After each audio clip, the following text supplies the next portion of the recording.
And just so you can start planning now, the NAGLREP 2020 National Conference will be coming back to Palm Springs. I'm going to do the rest of the thing as Betty Davis. October 6th through 8th, here at the Riviera. I'm gay. There has to be Betty Davis somewhere in the program. Discount pre-registration is now open at naglrep.com/2020. So get registered now. Okay. I think I blew a gasket on that one. It's with pleasure that we welcome to the stage our title sponsor, Bank of America. Everybody give it up for Bank of America.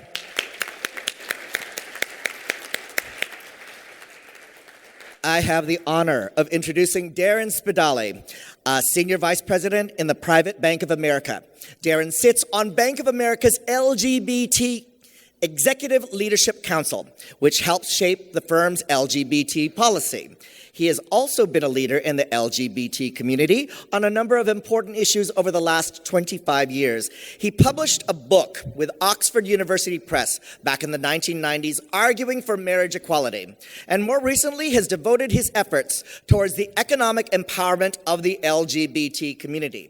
In fact, I introduced Darren just last week at the 10th Annual Start Out Awards, an organization devoted to LGBT entrepreneurship, of which he is a founder. He also helps with the creation of LGBT families through a co-parent matching website he created called Family by Design. And he has twice been named one of the most important gay people in tech by Business Insider. So on that note, please welcome our friend Darren.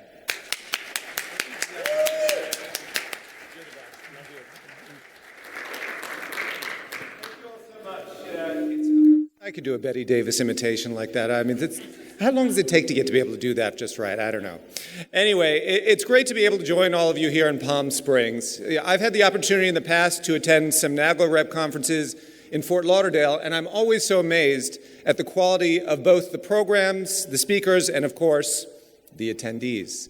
As Alec mentioned, I'm in the private bank of Bank of America, formerly U.S. Trust, where my team works with high net worth individuals, both LGBT and otherwise, on their banking, credit, investments, and trust and estates needs. But in addition to the private bank, as mentioned, I've had a very long history of helping the LGBT community to move forwards, writing a book on the case for same-sex marriage before we had marriage equality in our country, and more recently I've been focused on LGBT economic empowerment by founding StartOut, which is the National Organization for Entrepreneurship in the LGBT community, and also co-founding Quorum, which is focused on getting more senior LGBT executives onto public company boards of directors. Now, the reason I bring up these LGBT activities is because of how they relate to my experience at joining Bank of America some years ago. As many of you know, or may have heard, financial institutions have not always been seen as the most welcoming place to be LGBT. For a long time, and even today in many places, being out in the financial industry has been considered a risky career move and one that could inhibit career advancement. But when I interviewed with Bank of America, I figured, pretty much being super gay as I am, that I have to be who I am in my job interviews despite the risks. And I have to tell you, there could not have been a more welcoming reaction to my coming out in my job interviews than I got at Bank of America. You would have thought I told them I won a Nobel Prize. I don't know. It was amazing. Being gay at Bank of America was seen as a huge plus, particularly given the bank's commitment to diversity and its heartfelt belief that diversity only strengthens its business. But of course, Bank of America's commitment to diversity, and here in particular to the LGBT community, long predates me. Even as early as 1983, Bank of America established one of the first known HR policies to address the AIDS crisis and to make sure that there was a set of company benefits to help employees who contracted AIDS. 1983.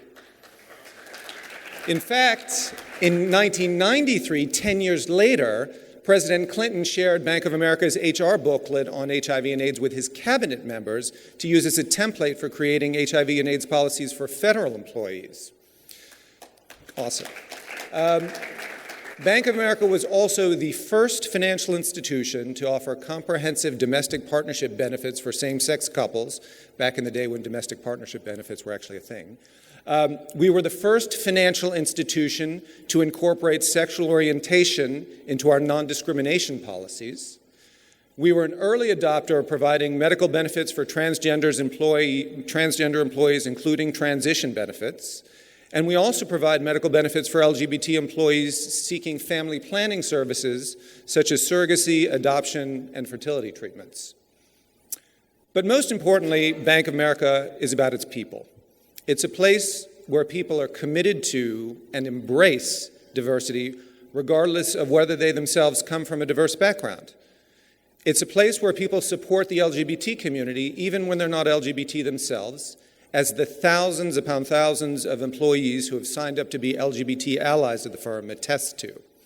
The numerous awards we've won from LGBT nonprofits and the extensive commitments we make to LGBT groups such as NAGLREP are a testament to the fact that we don't just talk the talk, we walk the walk, sometimes in heels. So on that note, let me just reiterate how thrilled we are to be here supporting NAGLREP. If you've had the chance to meet members of our incredibly committed and capable mortgage team, please do keep in touch with them as they want to help you and your clients in any way that they can. And if you have any questions about how our private bank might be helpful to your clients, or just how to think like a private banker, as one of the previous folks said, please feel free to reach out to me. So at this point, I'd like to introduce our closing keynote speaker, Jonathan Lovitz. Now, I'm fortunate to know Jonathan personally, as he and I worked together at StartOut once upon a time. So I know just what an amazing and dynamic person Jonathan is. Today, Jonathan is the Senior Vice President of the National LGBT Chamber of Commerce, overseeing media relations and public policy, political affairs, and strategic partnerships. He previously served as Director of NGLCC NY, the New York office and network of NGLCC. Jonathan regularly speaks about LGBT economic empowerment and the vital role NGLCC and business plays in creating equity for the LGBT community. He's a regular commentator on MSNBC, CNBC, NPR, The Advocate, Out Magazine, among others. And previous to NGLCC, Jonathan served as Director of Communications and Operations and was the acting executive director for StartOut. Prior to his work in LGBT advocacy, Jonathan was a respected stage actor and news anchor for Logo TV and other major networks. In 2018, he was recognized by Business Equality magazine as one of its 40 LGBTQ leaders under 40. He was also named Outstanding Young Alumni by the University of Florida in April 2018. And there you go. I'm a Duke guy, but that's awesome. And this August, The Advocate magazine named Jonathan one of their 2019 queer icons, which couldn't go to a more deserving guy. So while business and LGBT youth causes are Jonathan's primary focus, he looks for any chance to serve a community in need of a voice, including serving on multiple nonprofit boards of directors. So please join me in welcoming the fantastic Jonathan Lovitz.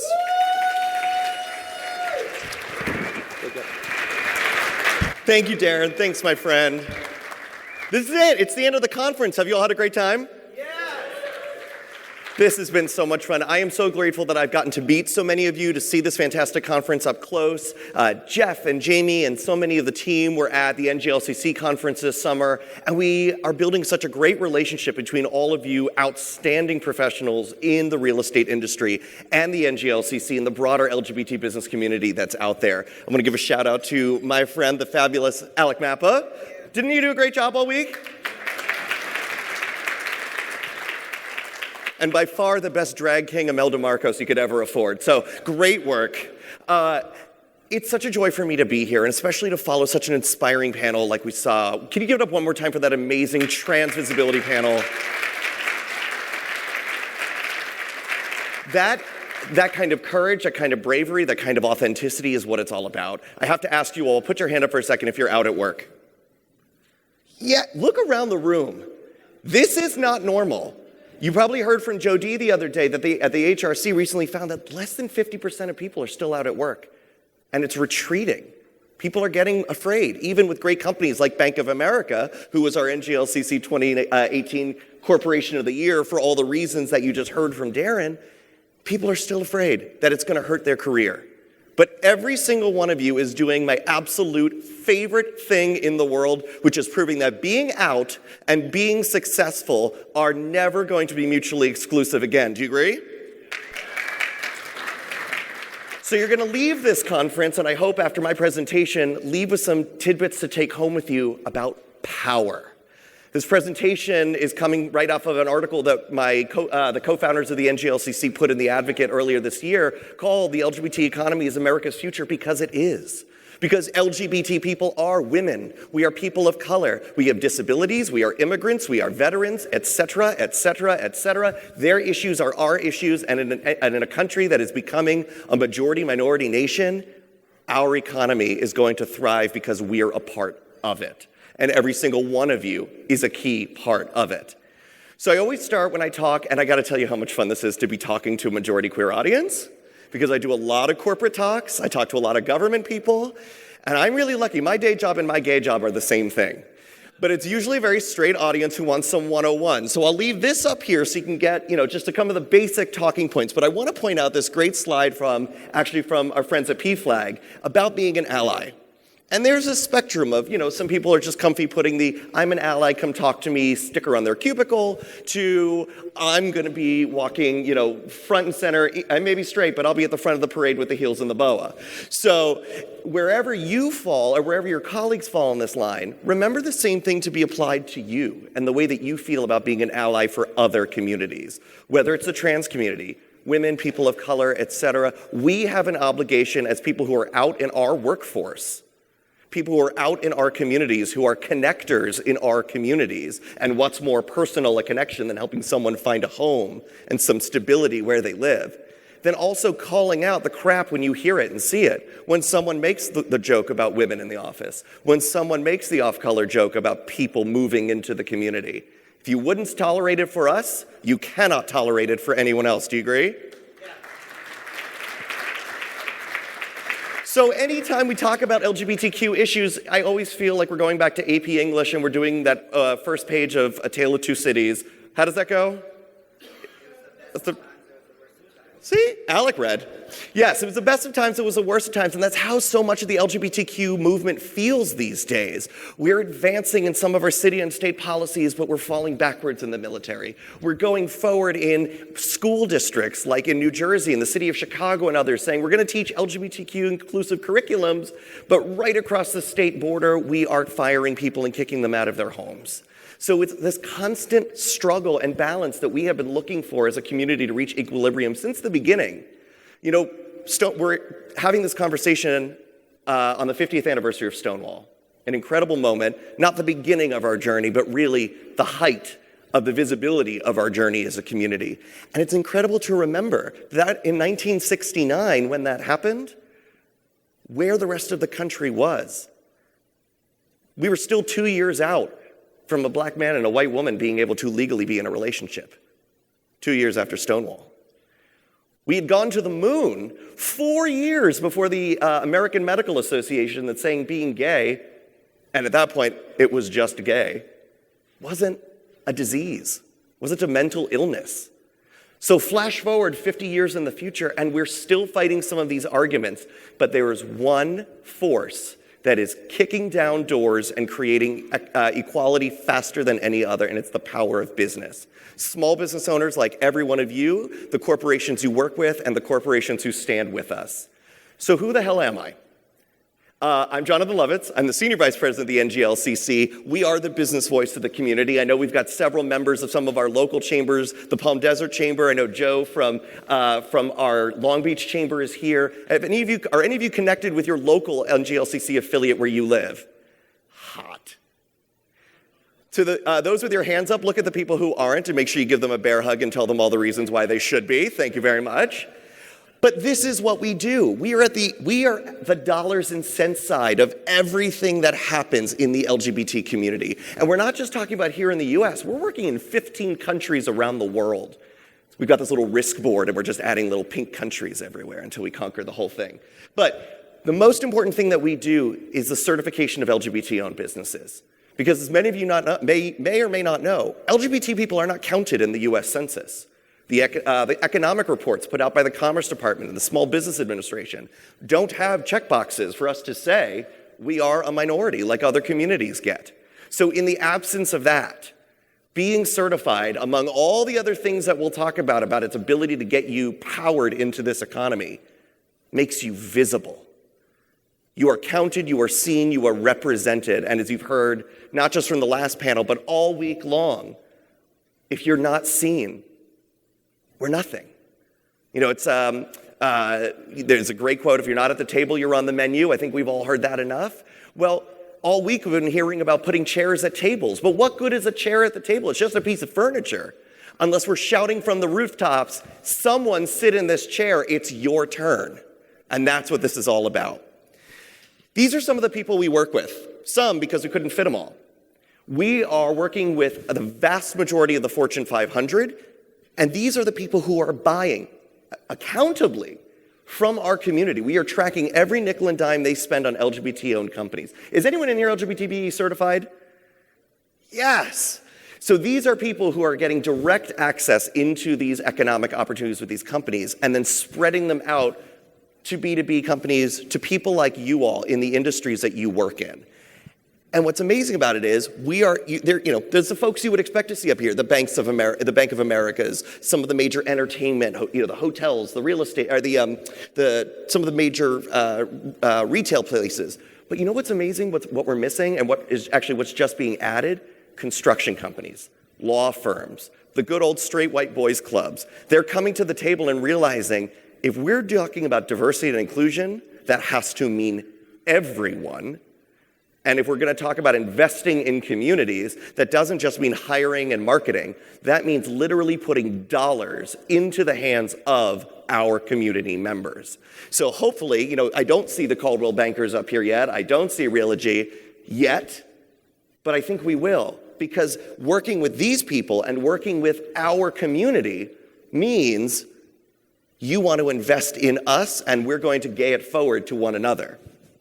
So some of the things that I have the true privilege and honor of leading with us are things that directly influence all of us and all of our businesses and our ability to succeed economically. These are some of the policy positions that we've taken over the years. Just in the last year, you might imagine we've been busy since 2016. But regardless of where you are on a political spectrum, business continues. We are still thriving as a business community, even in these uncertain times. And what we at the NGLCC and in partnership with NAGLREP and our other industry partners are asserting how economically damaging discrimination can be. Any of you who have the ability to be in Washington, D.C. on Tuesday, join us and probably 100,000 other people who are going to march on the Supreme Court as they hear the cases that could define whether or not we can be fired from our jobs and kicked out of our homes and denied bank loans. It's probably the most important place many of us can be next week. And we're going to be there asserting the economic case, the business case, for why that is absolutely unacceptable in this country, because every single one of us is a taxpayer paying 100% of our tax bill and still getting 65% of the rights. Something big that happened this year, and this is the power of big business that we're going to be talking about. At the start of the Trump administration, the Small Business Administration, which should be nonpartisan, which is in the business of supporting American business owners like each and every one of you out here, took all the LGBT references off their website that we had up there for 4 years of the Obama administration. They also removed a majority of their women-owned programs and information about disability-owned businesses. Gone. And they said, we're cleaning up the websites. It'll be back. 6 months later, nothing. So some members of Congress, who were then in the minority on the Small Business Committee, wrote a letter. Somehow that letter got to my old college roommate at USA Today. I don't know how. But that letter got out, and you would not believe it. 24 hours later, we're back on the website. LGBT-owned businesses are now on the federal government's website, whether you like it or not, because damn right we should be. And I showed you all of those corporations that are looking to work with us. Well, That's amazing because we are their consumers, as you heard 2 panels ago about using our dollars to fight for good, and we'll talk more about that in a second. But remember, we're all taxpayers, like I said. And if we're going to pay for everybody else's opportunities and supply chains in the cities and states that we live in, like relocation services, housing and urban development, all the things that touch on your work, shouldn't we have a piece of that opportunity pie ourselves?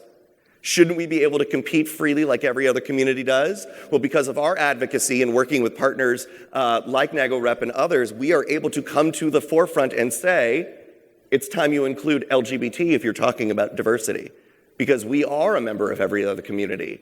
But ask the trans woman of color who has been told to her face, oh, you could be certified as a woman, or you could be certified as an African-American business and go through those chambers of commerce to get opportunity, and ask them about how welcome they sometimes feel in some of those business environments. Being out is sometimes people's first refuge of safety and solidarity. So we go to these governors and these mayors and these city councils and we say, look what the rest of the country is doing. Joe in Long Beach, we had an amazing battle getting this done. It was easy. They said, wait, we haven't done this yet? We're Southern California, for God's sakes. And you better believe it that just a couple weeks later, the mayor of LA said, yeah, I want in on this, especially if we can beat New York City and Chicago to it. And now look at all these other cities and states. We've got probably a dozen more that you can expect to see in just a few months. So this is about you. This is about where you have the chance and the opportunity and the right to work. So just since your last NAGLREP conference, all this stuff has happened for our businesses. Cities across America are seeing us the way corporate America does, that we deserve the same opportunities to succeed at home in the cities and states that we live in as we do in our corporations. And if places like Nashville can get it right, anyone can get it right. So I talked about certification, I talked about visibility, and now I want to talk about what this means to the real estate and the housing industry, and how being a part of this network, how being plugged into your community like never before can be one of the greatest generators of new business for you, but also make sure that our community is always seen for the strong, resilient community that we are. So 2 friends, Joe and Sam, both business owners, both amazing people who had great businesses in their own right, who decided that being out in business was the right choice for them. Within 5 years, Sam doubled his revenue. 80% of his contracts come from the fact that he is able to get one-on-one meetings with corporations who want to work with diverse-owned businesses, like LGBT-owned businesses. That also means that they pay it forward. These companies and all the thousands of others that we have certified and that we work with all over the country are committed to, in the industry it's called tier 2 and tier 3 and subcontract and all that. I just say it's gaying it forward. That, sure, Sam runs a consulting company that's all about IT and staffing, but he buys paper and coffee and transportation, and he buys many homes. He buys things that you all can be connected to and help ensure that whether it's you or someone you know in the LGBT community is getting a piece of that business. And that means reinvesting it back into ourselves. It's a lot of text, I know. Take a picture. But all of this is to say, our businesses have opportunities like never before. And I'll make sure this is all available and emailable to all of you. I don't expect you all to read it now. This is what I want to get to. In 2017, we put out an economic report. And a lot of you actually were surveyed, because a few of you mentioned to me, I saw the title of this talk, and I think I answered that survey about my business and how many employees I have and just how gay I am. And thank you for that, because you helped us tell a story that had never, ever been told before. Couple bit by the numbers. Any other economists and news wonks in here? Good, stay tuned, because we got numbers and spreadsheets. The US population, somewhere around 16 to 20 million. Our buying power. The reason the Listerine bottles and the liquor bottles and the tails of airplanes have been going rainbow for decades is because we spend $917 billion every year. That's that pink dollar that you see talked about every year. But it's a drop in the bucket compared to what we as entrepreneurs, as business owners, as real estate professionals who are at the forefront of our companies are doing to drive the economy. It's about 1.4 million LGBT business owners. Who in here actually owns their own business or firm or practice? Awesome. And those of you who don't probably work for a firm that is majority owned by someone who's directly involved in the economic well-being of the city or state that they live in.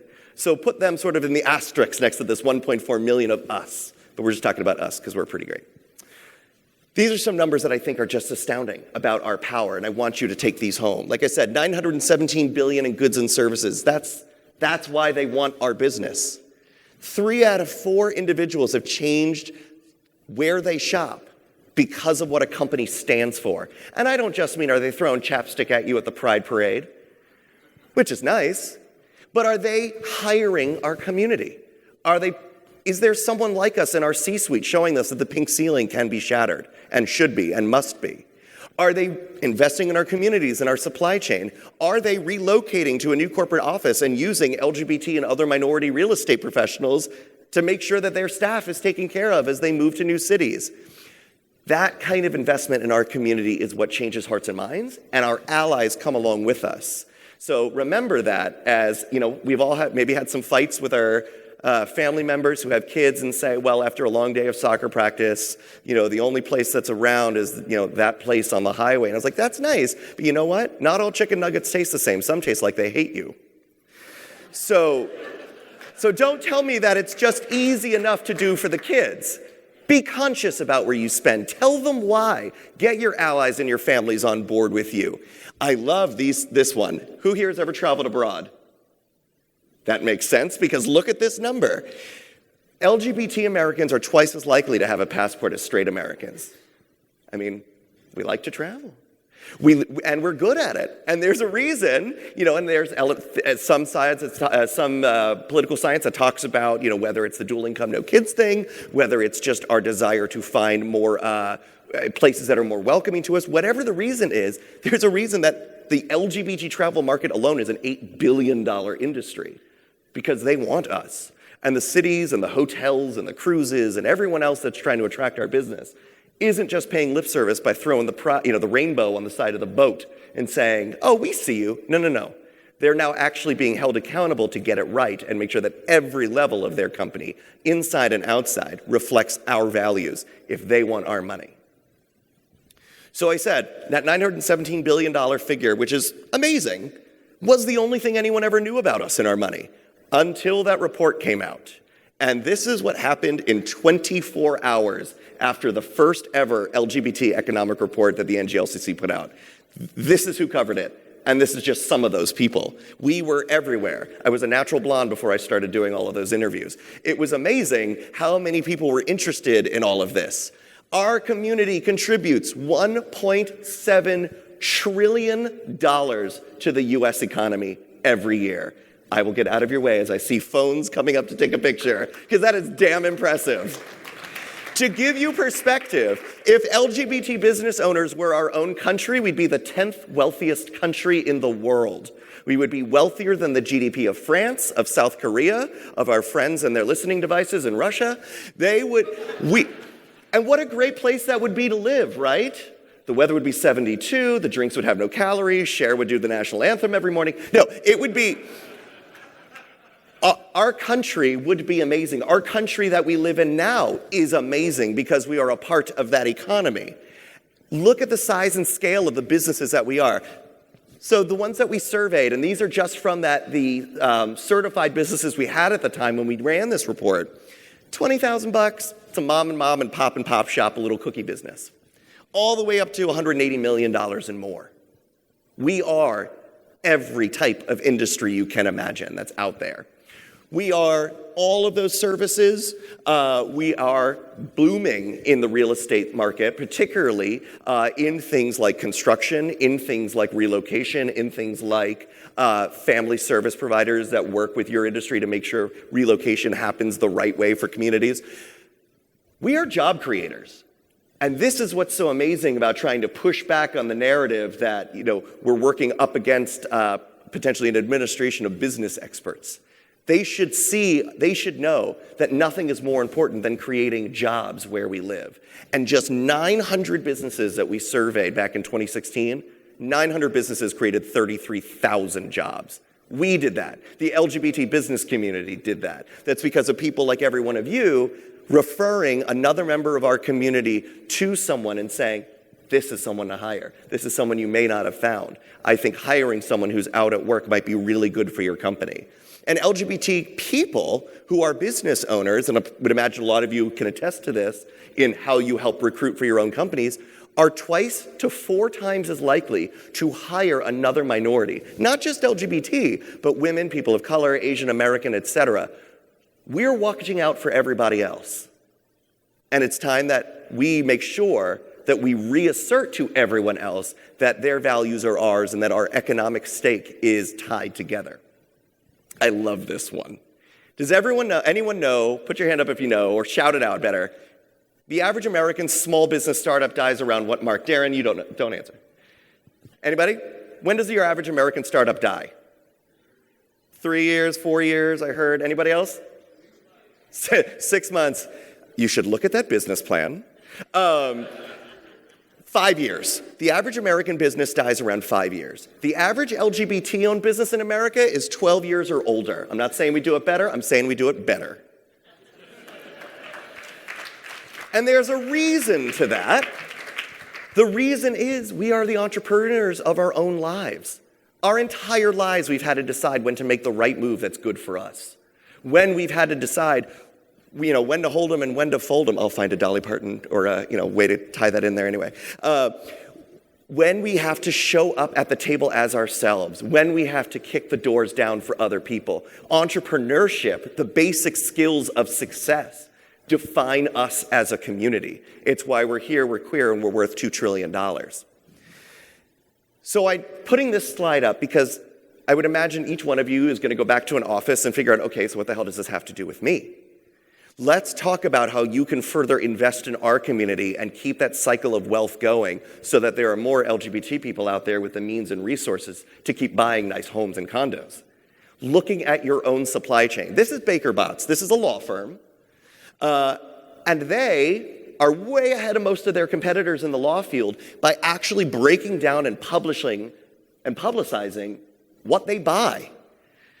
Construction, I would imagine someone in this room knows someone in the construction and interior design services.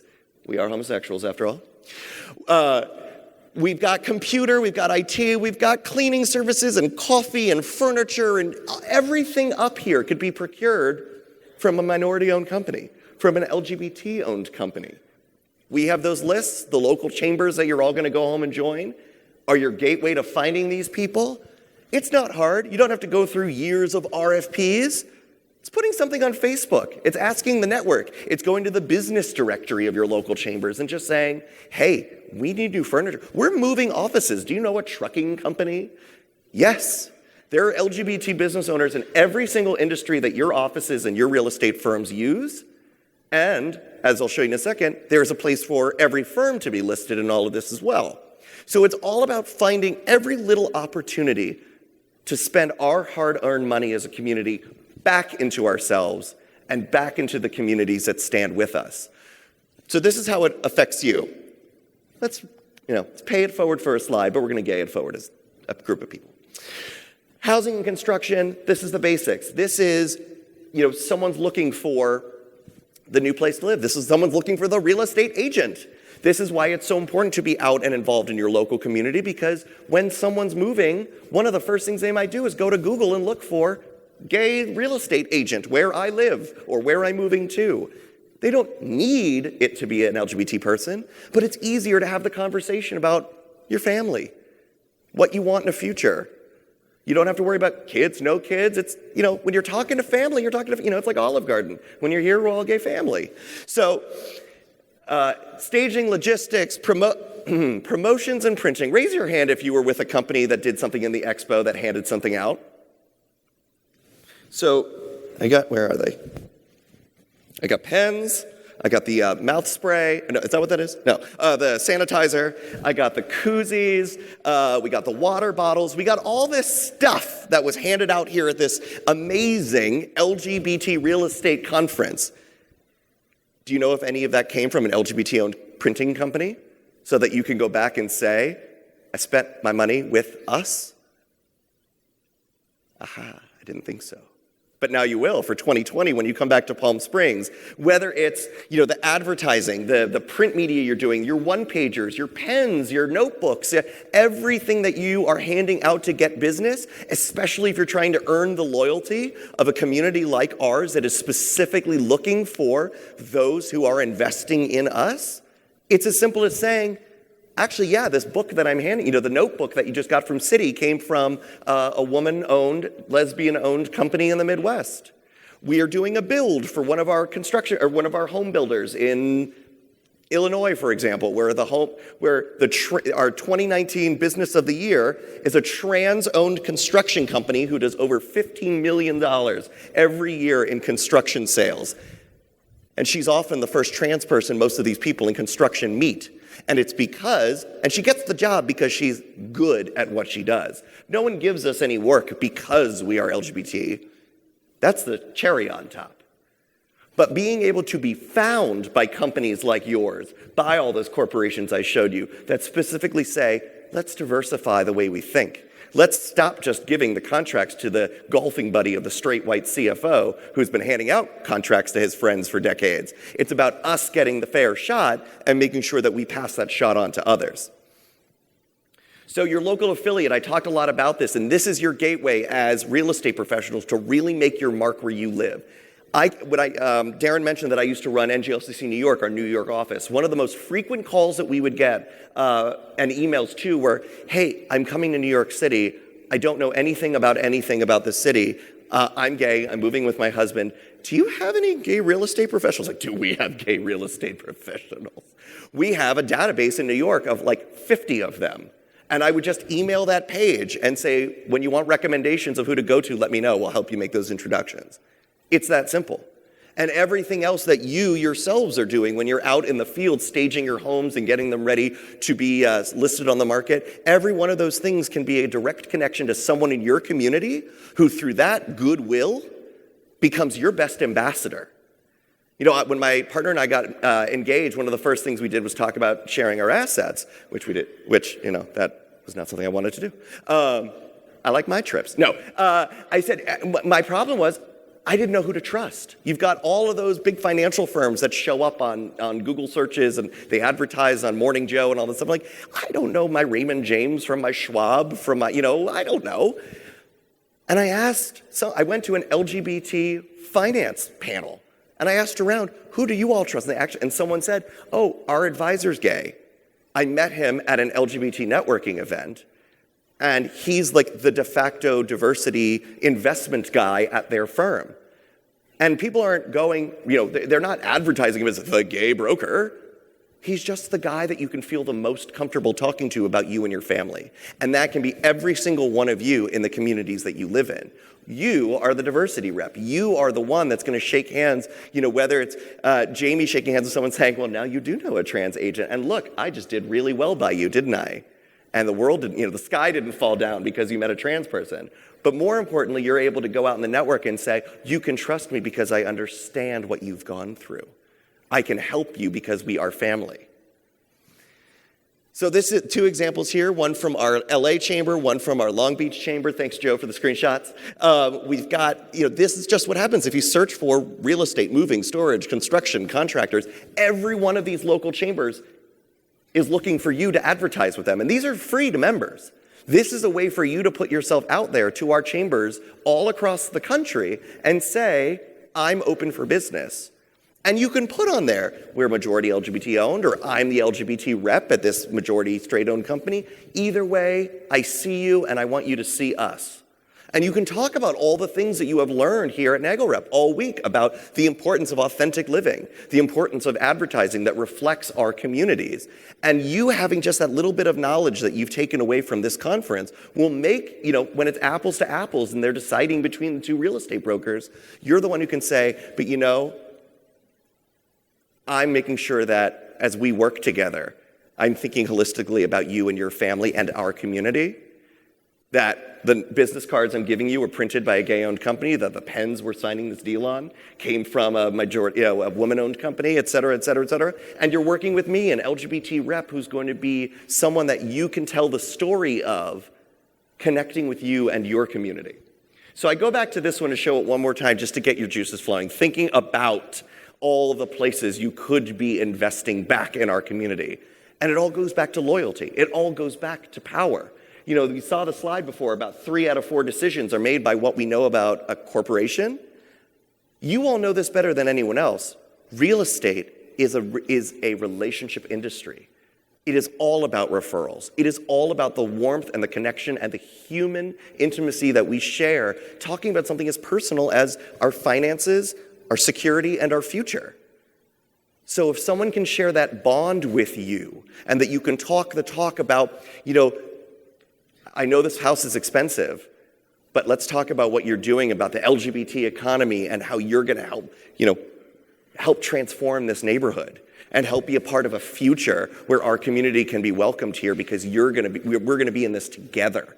So I'm really excited to see, I've spoken to so many of you already who have said, I didn't even know there was a chamber near me. I didn't know about all of these economic opportunities that were for people like me and that I could be the go-to voice in my community. So that's what I want you to take away with you. I want you to know that, yeah, our businesses contribute $2 trillion to the economy. That's an amazing thing. I want that on bumper stickers.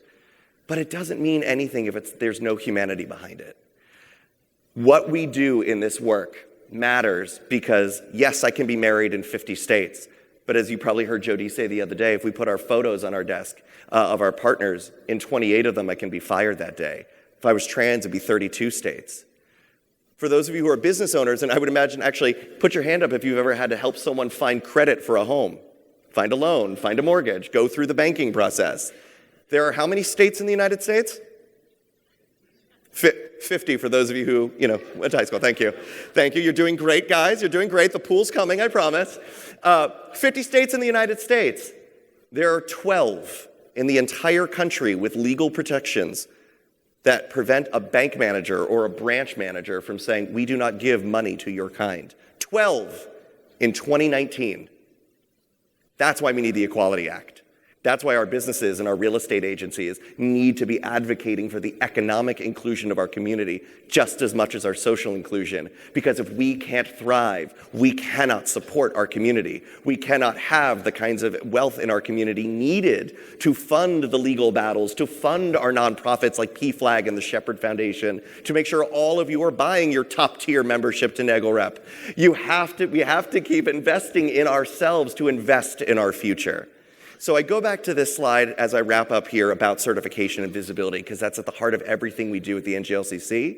It's what I hope every one of you will do as you continue to be out pioneers in the cities and states that you live in, telling people that being out and being successful are never going to be mutually exclusive again, and that every one of you is going to be an advocate for the economic change that makes sure that our community thrives forever. I end every speech that I ever give with one of my favorite quotes in the world, and I hope it's something you take away with you. Never doubt that a small group of thoughtful, committed people can change the world, because it's the only thing that ever has.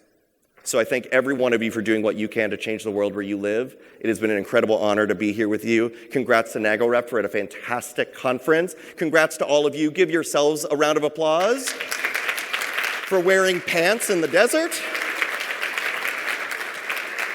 I'll be here for a little bit. If you have any questions, you can reach us at the NGLCC. To Jeff and the team, congratulations on a wonderful conference. You are making a difference in this industry, and we're proud to be your partners in making a difference worldwide. Thank you all. Have a great, safe trip home. Thank you, Jonathan. Thank you. Wonderful, wonderful. It's cocktail time at the pool from 5 to 7. Thank you, Jeff. Thank you all of NAGLREP for the successful weekend, and we will see you next year here in Palm Springs.